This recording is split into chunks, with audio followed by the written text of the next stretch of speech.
Dans notre précédente vidéo, on a posé une colle aux Toulousains et aux Toulousaines. À quoi pouvait bien servir cette trappe encore visible de nos jours sur la façade du musée des Augustins? Amaury a tout donné, mais n'a malheureusement pas réussi à percer le mystère.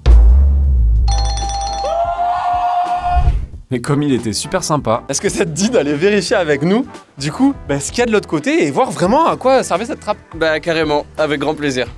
Faut savoir que le musée est en travaux et ne rouvrira au public qu'en 2025. Du coup, c'est un peu un privilège pour lui de se laisser embarquer. On a même failli faire un remake de La Nuit au musée quand la lumière naturelle a disparu sous un gros nuage. Amaury, du coup, on est à l'intérieur du musée et on est avec Isabelle qui est guide conférencière et c'est elle qui va te donner la réponse sur l'emploi de cette fente par le passé. Voilà, alors cette fente servait à faire passer le tableau qui était trop grand et qui ne pouvait pas du tout passer par la cage d'escalier.